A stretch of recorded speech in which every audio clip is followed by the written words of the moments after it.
I don't usually run, but that part's such a pain. Might as well run.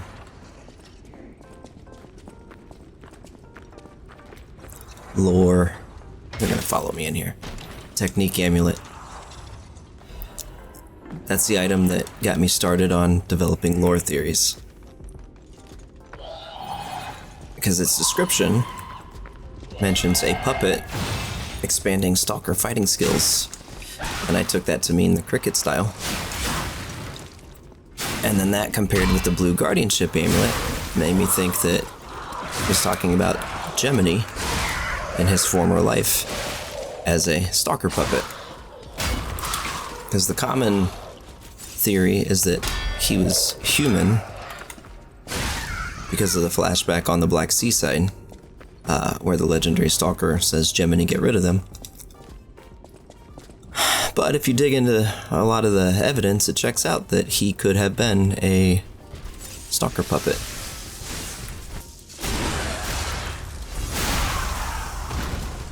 Let's look at the technique amulet.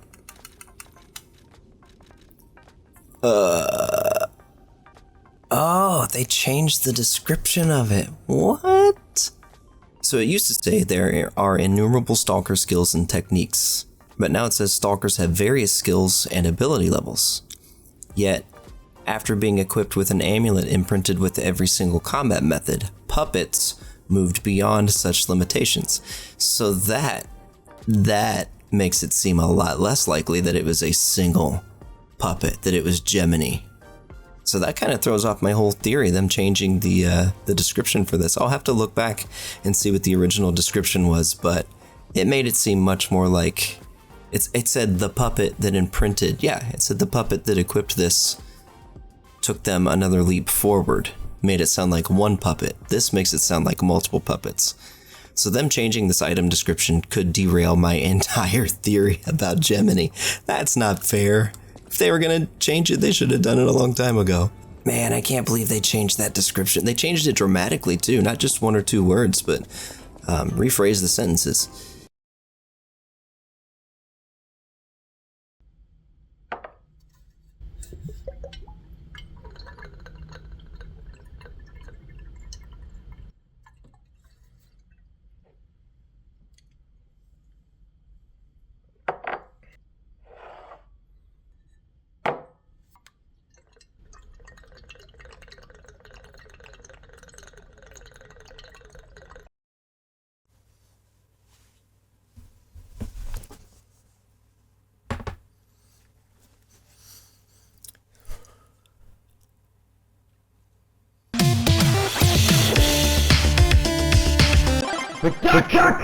So, if you've seen my channel before, then you probably know that I'm a huge fan of Lies of P. It's my second favorite game of all time next to Dark Souls. And I fell in love with it right away for multiple reasons, but largely because of the lore and the mysteries behind the story. And that inspired me to do some research and come up with theories and then start making videos and share some of those theories here on my channel. So when the DLC was announced, Lies of P Overture, I could not wait for it to come out and provide new lore for me to obsess over and try to make some connections to the story as a whole. So when it finally released, I completed 2 playthroughs of it right away, back to back, in the span of 2 to 3 weeks. And I've been sitting on all of this footage from my 2 playthroughs and all of my notes and thoughts ever since. So the biggest question is, where have I been, right? I mean, if I was so excited about the DLC and played it right away, why am I just now putting out a video about it? And honestly, it's taken me this long to make this video because Overture let me down in a lot of ways. You know, realistically, I was setting myself up for failure. Nothing Neowiz could have done would have lived up to these unrealistic hopes and dreams I had created for myself in anticipation of this game. I played through it those 2 times back to back, and I haven't touched Lies of P since. I have been writing and rewriting this script ever since I finished my playthroughs, and it never really felt right until now. But I think I'm finally ready to talk about Overture, and I do need to say that I haven't watched any review or analysis videos about Overture, no lore videos. I've avoided the Lies of P Discord, and I haven't read any lore theories about the game since the DLC dropped. I've deliberately avoided all of that stuff because I wanted to be able to process my thoughts all on my own without being influenced by anyone else's opinions, which has been a little painful for sure. Anyway, hopefully this will be cathartic, and maybe by the end of it, I'll feel better after having shared these thoughts with you. So, yeah, here we go. If you're familiar with my Lies of P content at all, then you know my main obsession is largely due to the story, the mystery, the lore, and that's what this video is going to be about. But real quick, before I dive into all of that, I will say that from a gameplay perspective, I enjoyed Overture. It's fun to play. It offers a great challenge. The combat is as good as ever, and the new weapons are cool. But from a lore perspective, it really changed the way I think about the game, and I'm not sure yet if that's a good thing or a bad thing. Ever since Lies of P released, the base game, I've spent countless hours playing it, thinking about it, capturing footage and screenshots, and mulling over tiny details, and trying to piece together clues to figure out the story. I mean, that's why I started making videos about it in the first place. The story got me hooked, and the mysteries kept me coming back, right? It was fun and addicting. You know, every time that I felt like I was connecting dots or making new revelations, it was an insane rush of excitement. But before I talk about the actual new content of Overture, the things we experience when we travel to the past, this next part is a pretty necessary preface, I think, to my thoughts about Overture overall. So let's start by going back to the clip at the beginning of the video, where I realized that they had changed the item description for the Technique Amulet. And for the average player, for probably over 99% of the fan base, it's totally inconsequential. It has no effect over their enjoyment of the game or the story. But if you've seen any of my lore videos before, then you can probably understand the significance for me. So if you're not familiar with my Gemini theory, the gist is that I've always suspected that he was originally in a stalker puppet's body before he was transferred into Monad's lamp. The original description for the Technique Amulet said this: "There are innumerable stalker skills and techniques, yet the puppet who equipped the amulet imprinted with every single combat method took them another leap forward." Okay, so now let's look at the new description after updating the game to version 1.9 with the release of Overture. Stalkers have various skills and ability levels, yet after being equipped with an amulet imprinted with every single combat method, puppets moved beyond such limitations. So they removed the singularity. They changed the entire meaning of that item, right? The lore implications here are drastically different than before. It went from sounding like a puppet had enormous influence over stalker skills to puppets in general becoming more advanced. And once I realized this, I read through every single item description in the game, and this is one of only 2 that I've noticed so far that had been changed. Why? Why did they feel the need to change it? Was it because the original translation was grossly incorrect the first time around? Because if so, this can't be the only item that had an inaccurate translation, right? Either way, that new translation of the Technique Amulet was just the beginning of my disappointments after Overture dropped. I went into the game with an enormous amount of excitement, with expectations that I mean, honestly, realistically, there's almost no way they could have possibly been met because they were so high, and that's completely on me, of course. So let's get into it. Let's talk about, as a super fan of Lies of P, what my expectations were going into Overture and why exactly I feel so incredibly let down with what we were given. There are a couple of major issues that I have regarding the approach that Overture took in relation to the lore. And the first thing is that going into it, I had a lot of questions that I was hoping would be answered, right? I mean, we all did.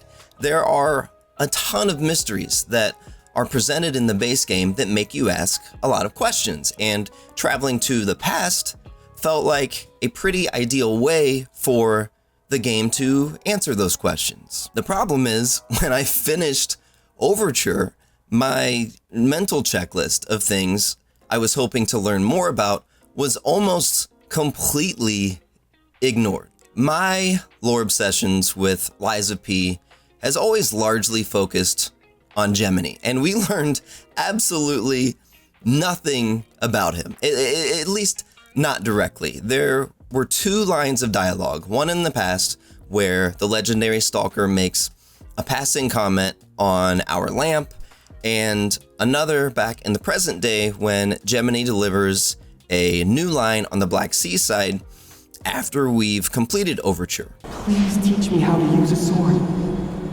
You're a legendary stalker. Oh, so annoying. Gemini, get rid of them. I'm off. That was a different reading. I remember. I do. Leia was my... What? What, man? Oh my god, Gemini had a new voice line. She had a different line delivery. He had a new line there. Oh man. Maybe we will get some answers. I absolutely cannot believe that this is all we got. And I get it. Any good story still needs some things shrouded in mystery and open to speculation and interpretation. But still, it was so disheartening. My only hope is that there's more information buried somewhere that I didn't recognize at first. And maybe if I decide to go back and play through Overture a third time with a fresh pair of eyes, then I'll make some new connections. But for now, I've got nothing except heartbreak. My second biggest lore obsession with Lies of P has always been the legendary stalker. And at least we did learn a lot about her, right? We finally learned her true identity, which was fantastic. Though I will admit that selfishly, I was a little bummed that my theory about her being Sophia's mother was wrong, but we at least got confirmation that she was Sophia's relative. From Leia, Florence, Monad. Leia Florence Monad. Not Isabel. Is it Sophia's sister then? Leia Florence? Her name is Monad though. What? And she said my other apprentice? That's Carlo for certain. But hey, I had originally theorized back in my very first lore video about Gemini that her moniker was a cricket. And as stalkers don animal masks as part of their uniform, the legendary stalker may have decided that a cricket was to be her new moniker. After all, a stylized yet sophisticated cricket mask with a feather plume to represent the antenna would certainly appear legendary. And the description for her mask confirms that she was indeed recognized as a cricket. So that made me feel good at least. But otherwise, there was so much that I wanted to learn that wasn't answered. Like, who or what was Gemini like prior to ending up in the cricket puppet inside the lamp? What's his history with Sophia? And related to that, how did he end up on the train at the start of the game, and what happened there? How and when did Sophia get the powers of the blue butterfly or blue fairy, and what exactly is the meaning behind the dimensional butterflies. Though, quick side note, the new butterflies in Overture with the skull faces are pretty sick, and I am kind of interested in looking into that whole thing a bit more. Are they skulls? They look like skulls. They are skulls. What? Anyway, what's the true identity of the hermit in the hermit's cave, and what really happened to Medoro? How is the Mad Donkey aware of Sophia rewinding time for us, but no one else seems to be, except for the hermit and Simon? Is the Mad Donkey a more significant character than we realize? What's the bigger story with Alidoro and Eugenie? What's her real name? How come she doesn't remember that she even has or had a brother? You know, the list could go on and on. And again, maybe some pieces of these answers are there, and it's just not obvious to me yet. I mean, I admit I was so disappointed initially that I still haven't taken the time to scour through all of the new lore and try to figure things out. But still, I had so many questions going into the DLC and walked away with almost none of them being addressed at all. You know, it's almost the exact same scenario as the Elden Ring DLC, Shadow of the Erdtree, where we were all pumped to find answers to our questions, and instead we learned about a bunch of other stuff. It's kind of weird, actually, and I wonder if that was a coincidence with Overture or if they took inspiration from it. But either way, yeah, unanswered questions are still lingering in my mind. But that's just one reason why I'm so frustrated with Overture. I'm also not super happy with how they handled all of the new information either.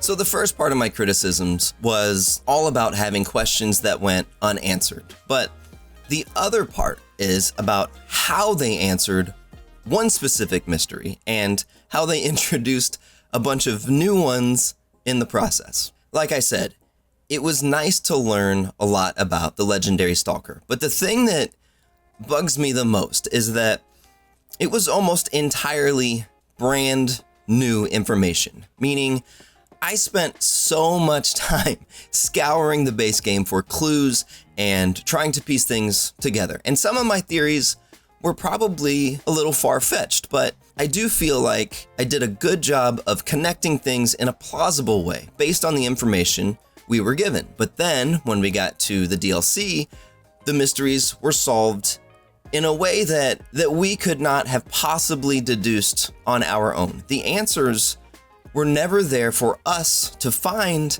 in the first place. The more I play this DLC, it's getting a little frustrating because it seems like you really can't believe anything from the base game. Like, they are filling in blanks that we didn't even know existed. There were things in the base game that I thought were clues that you could figure out. Obviously, I've made lore videos about stuff. And so far, a lot of the gaps that I tried to fill in are being filled in by plot elements that we had no way of anticipating. Like, there was no hints to any of these things. So it's kind of frustrating as a lore hunter. It's like, how could I have predicted any of this? I couldn't, because the information wasn't there to begin with. In this case, a character, Leia Monad, that was never even hinted at in the base game, aside from that one loading screen that mentions the young descendants of the Monad family, which insinuates that Sophia had at least one sibling. There was no possible way that we could have confidently guessed that the legendary stalker was her sister, or at least her adopted sister. But anyway, now that we have that information, I mean, sure, the story makes sense, but it's so disappointing to me personally, as someone who has dedicated so much time to trying to figure out this story, to know that there was no way I could have ever reasonably deduced this information, because that information simply didn't exist before we got the DLC. Now, don't get me wrong. I'm sure that for the vast majority of players of this game who aren't crazy like me and don't sit around for hours coming up with lore theories, the story of Overture was probably perfectly satisfying. On the other side of things, there was a lot about Overture's what I'll call brand new content that really caught me off guard. There were some things about my experience that I felt were misleading at best, and other things that actually made me pretty angry. And I'm mainly talking about Arlecchino. Arlecchino, really? Arlecchino? That's the best they could do? You know, this is just like when they presented General Radahn as the final boss for Shadow of the Erdtree, the Elden Ring DLC. Yet another parallel between them. That revelation that Arlecchino was the main antagonist of the DLC felt so random to me. You know, looking at this from a lore perspective, if Arlecchino was such a prevalent murderer in the recent past, or fairly recent past, then how come the base game more or less presents him as someone who was at large a long time ago and has been captured for a while, right? It's kind of talked about as this cover-up from the past, and Vanini himself even speaks about it as if it's something that happened when he was a child and then never really had to worry about it again. You know, it's weird that he completely neglects to mention that the same puppet that murdered his parents later became known as the Blood Artist and continued his killing spree, right? It just feels like his presence in the past was much, much larger than the base game lets him on to be. I mean, he's the final boss of the DLC. That's a pretty big deal. But in the base game, all he does is give us riddles over the phone and is stuck to a wall in the alchemist's tower. It was weird. I didn't like it at all. As of right now, I'm incredibly disappointed that Arlecchino was the big revelation in the DLC, especially, again, for extremely selfish and personal reasons, because of the voice line in the trailer where Marchiona says, "You're not the puppet I was expecting." You're not the puppet I was expecting. Who are you? Right? Like, who could it be? Is it Gemini in his original body, or a new puppet, you know? Or maybe even a past version of us, Geppetto's puppet. That mystery got me so excited, but then, nope, it's Arlecchino. Like, come on, let's be more creative than that. Anyway, there were some other new things that they introduced that, you know, in some sense is nice because world building is almost always a good thing. Like Marchiona and her history with the workshop, and essentially her creating a new faction that was allied with the alchemists, or the story of Lumacchio and Veronique and learning about the relationship between the bastards and the sweepers, and the side quests with Alidoro, and discovering all of these events that the alchemists had covered up. All of that stuff was cool to learn, but again, not on the list of questions I wanted answered. So yeah, from a lore perspective, I personally feel like Overture left a lot to be desired, based on my own expectations, of course. But there was one more aspect of it that I had really high hopes for, and I feel like it let me down in absolutely the worst way it possibly could. So the last major thing I want to talk about that really just, man, I can't even think about it without getting mad, is how the whole point of Overture is to travel back in time, and why that is by far the most infuriating aspect of this DLC. So in some of Neowiz's official communication regarding the announcement of Overture, they said this: "The choices you make ripple through the past and present in the world of Lies of P, revealing hidden truths and leaving lasting consequences." That sounds pretty promising, right? It makes it sound like we can change the future. And as soon as we learned that the DLC would take place in the past, it got me really excited about the potential that lies within that scenario. But for the most part, that didn't happen. At the end of Overture, there were a few very minor things that were changed, and I'll talk about that in a bit. But overall, the DLC was way more self-contained than I wanted, and honestly more self-contained than I feel like they promised it would be. So let's start with a few things from Overture that I think are incredibly misleading. The first thing I noticed while playing the DLC that got me wondering what the effects of our actions would be was actually earning humanity, which is something that I hadn't even considered as a possibility going into it for whatever reason. And on the surface, it's like, why is that a big deal, right? Lots of events in the game give us humanity, but it's important to remember one very key trigger in the game related to humanity.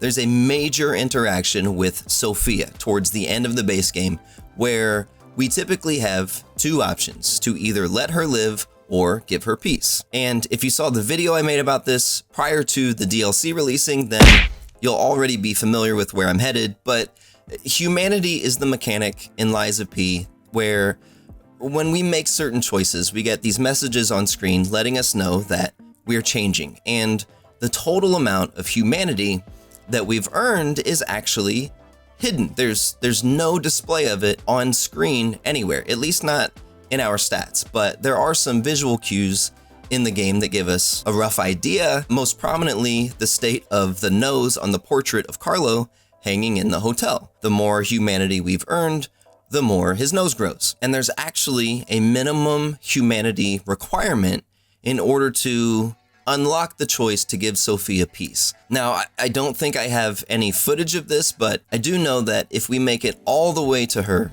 and our humanity is too low, we'll only have the option to let her live. So let's talk about these choices real quick. If we choose let her live, essentially what happens is that Sophia seems to fade away, but Gemini says he can still feel her presence. And then he says, "You're right, there could be other ways to save Sophia." But then, as soon as we progress out of the room and continue up the tower, Gemini tells us that she's gone. And this, of course, is seen as the bad option because there's no benefit to choosing it whatsoever. Instead, as long as we've earned a certain amount of humanity in the game leading up to that point, we have the option to give her peace, where Sophia gives us her ergo to carry within us. And this is seen as the correct choice because that, in turn, unlocks the option to earn what's considered the good ending for the game, where we plant Sophia's ergo into a puppet body and she gets to live on in this new form. So, why are you rambling about this, McDuck? Why is it important, and how is it related to Overture? Well, we're able to access the DLC before the point in the main game where we have to make this choice for Sophia. And in one of my DLC predictions videos, I theorized that the DLC would allow us to somehow turn the quote-unquote bad choice into a good one, right? Gemini's line where he says that there could be other ways to save Sophia made me hope that we actually could now, thanks to the DLC, by bringing back a new item or something of that nature. So when I first obtained humanity in the DLC, it got me thinking about this interaction with Sophia that relies on humanity. And it really excited me because the potential there seemed to align with my theory perfectly. So imagine a glass vial, and every time we obtain humanity in the game, it fills up the vial a little bit. And we have to fill the glass to a certain point, and I don't know what that is exactly, but it has to be filled enough to unlock this option to give Sophia peace and receive her ergo, right? And the game is actually designed in a way where we can make a few mistakes or miss out on a few opportunities to gain humanity, but we'll still have enough to achieve the good ending. So it offers some flexibility. Now, we can also go through the game and have what you could consider a perfect humanity run, where we do absolutely everything possible to gain humanity up until that point and make all of the correct choices. And I've done that before, and the results are the same. Having perfect humanity doesn't give us any additional rewards or benefits compared to meeting the minimum requirement. And keep in mind that I don't have specific data to know exactly what those numbers or thresholds are, but hopefully you understand the point. Here's where the DLC comes into play. When we're in the DLC, it enables us to gain more humanity than what was previously possible, right? If we collect all of the humanity in the base game, as well as all the humanity in the DLC before we meet Sophia, then it means we've surpassed that original limit. My initial thought when I first obtained humanity in the DLC was that this is significant, right? For all the reasons I just explained. It felt deliberate. It felt important. It felt like playing through the DLC perfectly and gaining as much humanity as I could would have an effect on the base game once I returned. And as far as I've experienced, that's not the case. It doesn't matter. The first time I played through the DLC, I chose to let Sophia live, and the results were the same as before. And my second time through, I gave her peace and nothing. It was the same. Being able to push our humanity beyond its original limits has absolutely no benefit whatsoever, and that really disappointed me, especially because I had myself convinced, of course, that it would affect this interaction with Sophia. I've been to the past. Oh man, what's gonna happen? I hope it's different. God, I hope it's different. Please give me a new option. Please give me a new option. And let her live. Help me. You're right. I think There could be other ways to there save could be Sophia. other ways to save Sophia. Let's keep going. Treat. But if I move into the next room, she dies. I don't want to go into the next room yet. I was hoping to have another like interact option or something right here. Maybe I can go back to the Rose Estate. Yeah, I'm not going through that doorway yet. No way. No way. I'm gonna go here and see if there's any other options. But if there's not, if there's nothing obvious from here, I don't know what else to do. There's no other options. We didn't bring any items back from the DLC. We have a ton of humanity. I really thought we could give her ours. But maybe we still have to take hers from her. So I might have just screwed myself out of the... If there's a unique ending for the DLC, I might have just screwed myself out of it. I mean, let's see. What DLC stuff do we have? Got this. We don't have anything. There's nothing. I'm gonna have to go through New Game Plus. There's nothing that I can do. Oh, I am so disappointed. I mean, here's the last, the confirmation right here. Sophia. I think she's gone, pal. Damn it. I can't sense her anymore. I was wrong. Man, this is disappointing. Man, I have nothing to say. I have no commentary right now. I am just disappointed, trying to soak it all in. So I know that was a lot to explain, but ultimately, that's the first major thing about the DLC that really disappointed me. And I understand completely that this is a narrative I wove in my own head and not something the game hinted at. But that leads to the perfect opportunity to talk about several instances where I felt like the DLC did mislead us and gave me false hope, and where ultimately I think they missed out on some incredible opportunities. So let's talk about some other things that happened in the past that felt like they should have been way more significant. The first one is when we complete Goddard's questline, the blind painter, and she gives us a painting that we can then hang and display in the hotel in the past. And then when we visit the hotel in the present day, it's still there, right? That moment that I realized that felt substantial. It felt like a huge indication that we'd be able to make some meaningful alterations to the present day. Why can't I show him the painting though? Or can I put it on display somewhere? I bet that's it. Show it to as many people as possible. Is there anywhere I can hang the painting? Because it was on my, like, quest list. Cutscene. Here we go. Look, I hung it up. He adorned the wall with the painting. Okay, guys. Here's the first real test. Do we affect the future? I'm gonna go to future Hotel Krat, present day Hotel Krat, and see if that painting is there. I don't expect it to be, but who knows? Alright, let's turn and look. It's there. It is there. We can change the present. Oh, that's awesome. Holy crap. Okay. Alright. That's neat. Oh my gosh. That's crazy. Oh my god, that's amazing. Alright. Cool.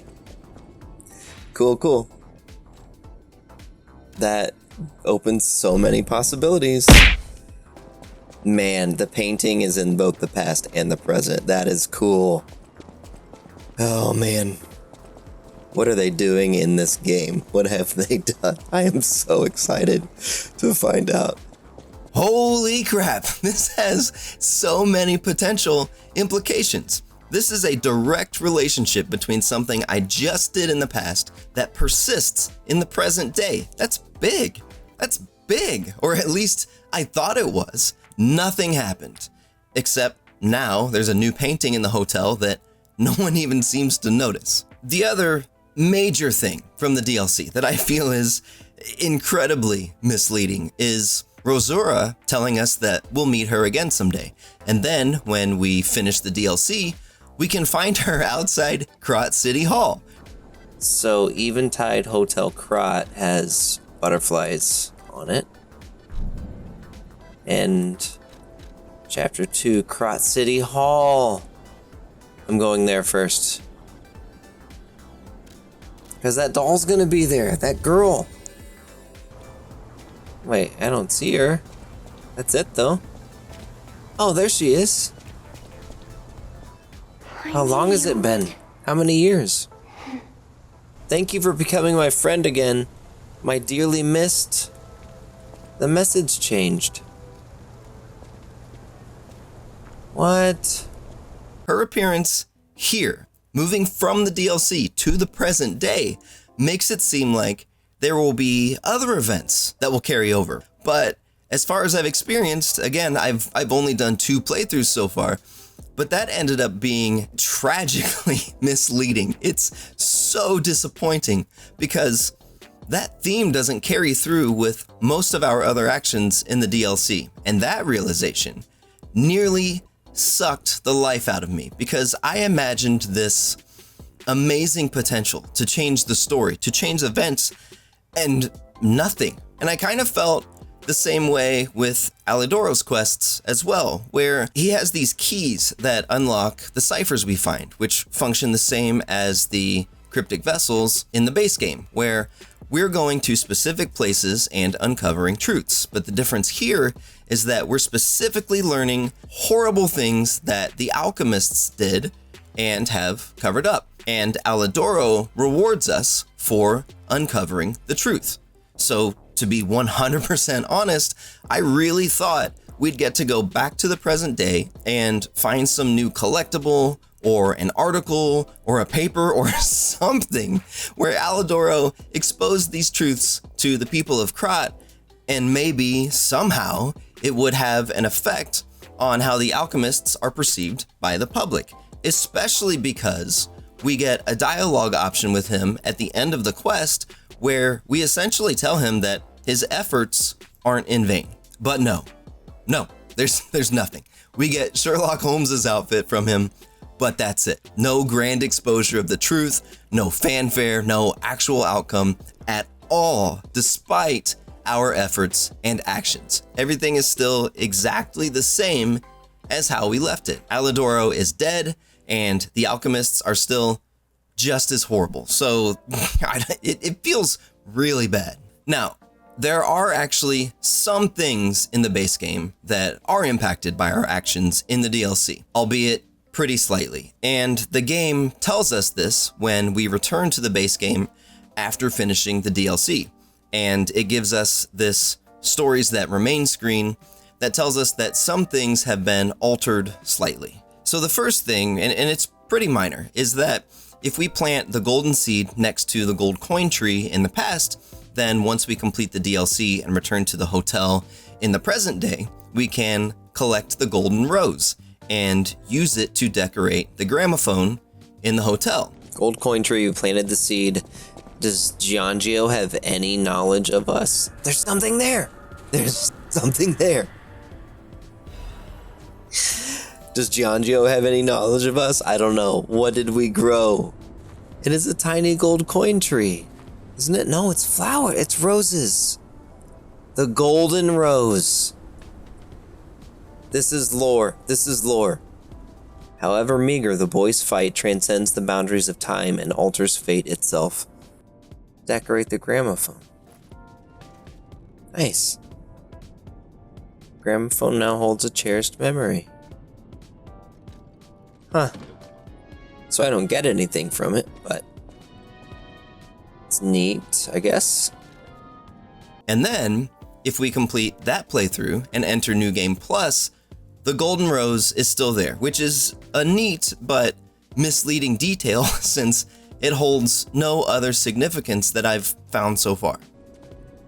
Oh, wait a minute. Oh, that paint, okay. The painting's not here, but that thing I grew in the garden and decorated the gramophone with, it's here, the flowers. It's here in New Game Plus.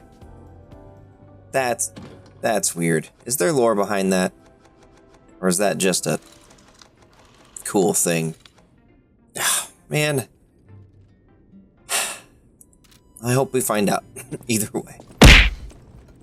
We can also find a review of the hotel written and apparently left behind by Klaus. But why, right? Like, finding this here in the hotel, but only after finishing the DLC, seems to insinuate that we affected his story somehow, because this review wasn't here before, but after we traveled to the past, it suddenly is. Like, it is the only reason he decided he liked the hotel and wanted to leave a review is because we were there and we traded with him and he thought we were like super cool or something, right? That doesn't really make sense to me. Another thing is when we go to the Hermit's Cave and find the notebook left by Medoro, which I've quoted multiple times in my videos.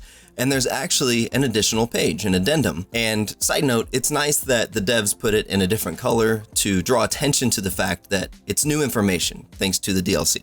And here's what I'm thinking right now. When we drop down there, that item is someone's report notes notebook, which was written by Medoro. I'm wondering if the notes of the collectible will change. I'm guessing there's like a barely a non-zero chance of that happening, but still it'll be interesting to see. So let's find out. Yeah, this is exactly the same, which that makes sense as a, oh, wait. There is something new. There is something new. Oh my God. Guys, this precedent that this just set, the events of the DLC not only could have an effect on some events in the present, but collectibles can now be changed. We also get some new dialogue lines on the beach when we encounter the memories from the Monad Charity House. And right away, there's a re-recording of an existing line from the legendary Stalker that stood out to me, and I have no idea why they felt it was necessary to re-record it, but here it is anyway. Please teach me how to use a sword. You're a legendary stalker. Ugh, so annoying. Germany, get rid of them. I'm off. Please teach me how to use a sword. You're a legendary stalker. Oh, so annoying. Germany, get rid of them. I'm off. But that's not the main point. The main point is that the legendary Stalker now has a new line about Carlo, which is really cool. That was crazy. Why would they have a new reading of her line? Maybe did they get a different voice actress for her or something? So they had her re-record the lines for consistency? I don't know. Let's see if this one's different. The red memory, which is speculated that it can't be Carlo's memory because he's dead, so he can't remember it. So this must be Leia's memory. It's also red, and she's associated with red and roses and things like that. Is this new too? So, it really was you, Carlo. Yeah. After going so swiftly where I couldn't follow, you came back. He's talking about us. When we went back. I never got to say farewell. It may be too late now, but I'll say it regardless. I was glad to meet you. And thank you. Perhaps someday, if we can cross the bounds of time. It's from the trailer. We'll meet again. Farewell, dearest Carlo. Whoa.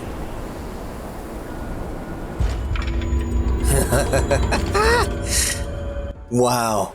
All right. That was very interesting. I didn't expect that to be different, the memories to be different, but we did change the past in that regard, at least. She's aware of us, Geppetto's puppet, coming to help her and realized that we were Carlo. So that's exciting. So it confirms the theory that she was mourning Carlo's death. And again, I mentioned this earlier in the video, but Gemini also has a new line of dialogue, which in itself feels really promising, but it never goes anywhere else from what I can tell. I remember. I do. Leia was my... What? What, man? Oh my god, Gemini had a new voice line. She had a different line delivery. He had a new line there. Oh, man. It's all a bit muddled. I can't recall everything. Not yet. But there's one thing I never want to forget. Both of us have someone we miss dearly. Both of us? Who? Does he miss Leia too?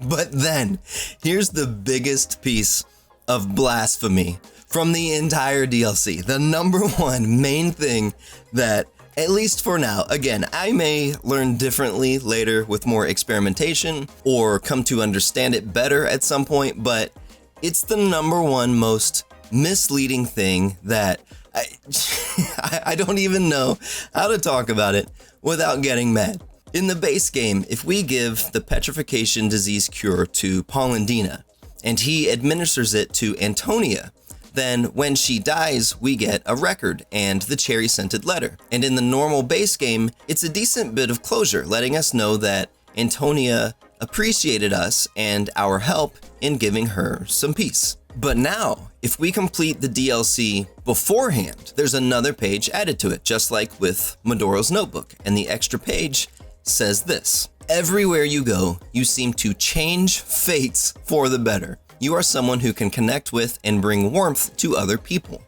Please find a way, a path of light that can save everyone. What? A path to save everyone? Seriously? What else could that possibly mean? It actually aligns with this strange bit of dialogue from Gemini when we return to the final area after defeating Arlecchino, and we find Geppetto's monocle, the Genius Meister's monocle. I also wanted to go back to, Rose Garden entrance and see if there's anything left behind here before I move forward. Man, so there are effects on the main game, the base game. That is awesome. That was my initial question about the DLC. In my whole video that I had, there is something here. I'm so glad I came back. Hey, they're probably okay, right? I mean, Leia is the legendary stalker after all. Surely they made it out just fine. But if not, there may be another thread of fate at work here. And it's up to us to cut it. Because there has to be a way. Whoa. We may not be able to save everyone, but we can find a way to save those left. Oh my god. So let's find it. Together. That's it. Is he talking about Sophia? Romeo's dead in our timeline. Legendary Stalker is missing in our timeline. She could still be alive. I theorized that she was the Walker of Illusions, but... Again, this seems to indicate that there may be something new or different we can do in the base game that will have some significant consequences. Maybe either to save Sophia, or get a new ending, or I don't know, maybe something to do with the Legendary Stalker or Romeo. But no, guys, it makes me so mad. There's nothing. The note basically misleads us to think that we have new options, right? To save everyone. This letter from Antonia is the last new piece of content added to the base game that I've found, because we get it after defeating Luxatia, and then right after this is when we encounter Sophia in the tower, and the rest of the game is all the same from there on out. No new options, no new lore, no new anything. The thing with earning humanity got me excited. Then the thing with hanging Goddard's painting got me really fired up. And then meeting Rosura outside Krat City Hall almost made me lose my mind. So when I read this note from Antonia, I felt like I was going to explode. Like, all right, here we go. Let's change stuff. And then nothing. We can't change anything. Absolutely nothing. My disappointment is immeasurable. As a lore fanatic of this game, this was the biggest bait and switch that I've ever experienced. Now, in hindsight, I will recognize that it's very possible that maybe all Antonia was saying is that we can save everyone in Krat, right? By defeating the alchemists. Realistically, she probably wouldn't have known about Sophia in the tower or realized that Geppetto was behind the puppet frenzy. So maybe she's just encouraging us to finish the battle and save the city of Krat. But at the time, when I was initially playing the DLC, I took that as a sign that we'd be able to change the future. So I couldn't have been more disappointed when I learned that wasn't the case.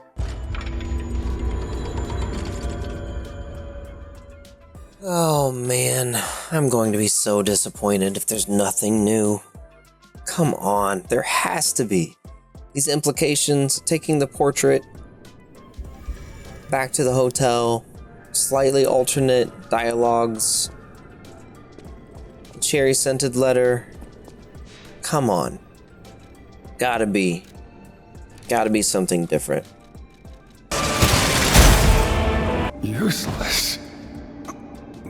Puppet. So I got the mediocre ending because I didn't take Sophia's ergo.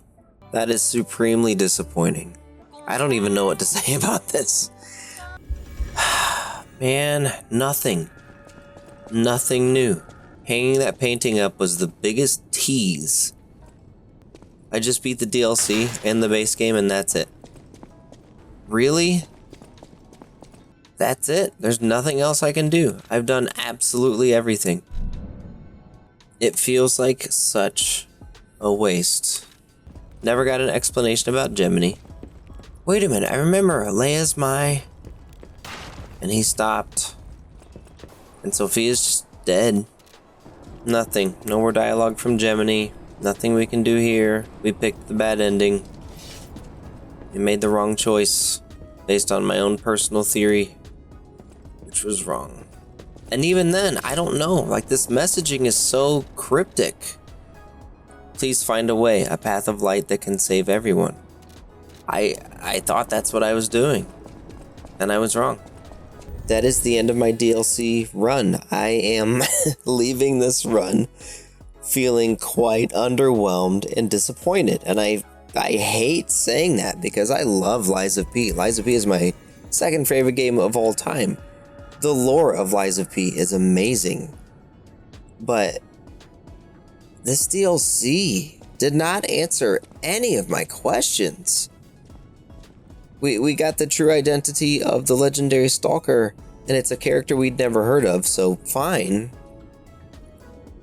But nothing else was addressed. I'm really not sure how to take this. I mean, I enjoyed it, I guess. I enjoyed playing through it. I enjoyed the suspense and the build-up, thinking that some things were going to come to fruition, and they never did. And that absolutely sucks.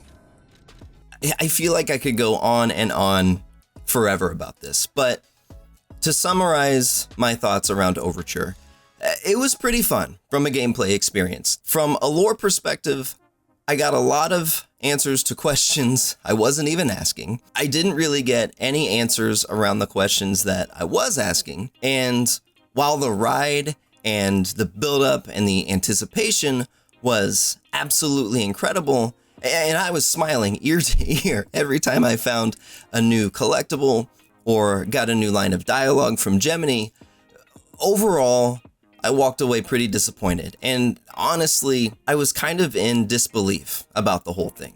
And I understand that it's impossible to satisfy everyone when it comes to lore and story, and especially someone like me who has invested a lot of time and brain power into trying to uncover the mystery, right? My expectations for the story were probably way higher than the average player, right? I mean, maybe not necessarily for you guys watching this video who are also most likely fans of the lore, but I'm sure the average Lies of P gamer got through the DLC and thought it was fun and promptly moved on to the next game. And if I'm looking at it totally objectively, in that regard, Overture is absolutely fantastic.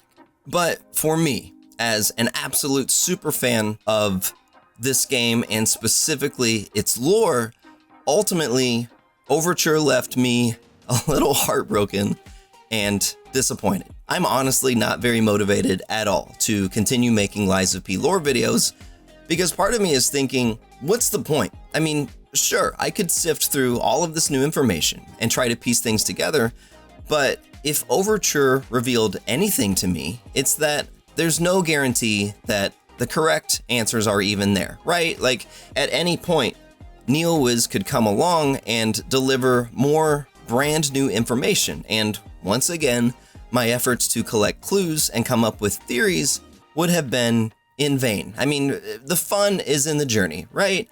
But at the same time, dedicating so much time and effort and then being told you're flat out wrong is pretty disheartening. Guys, thank you so much. I love and appreciate you all. Thank you for your support and your patience and for watching my videos, and hopefully I'll see you soon. All right, McDuck out. Peace.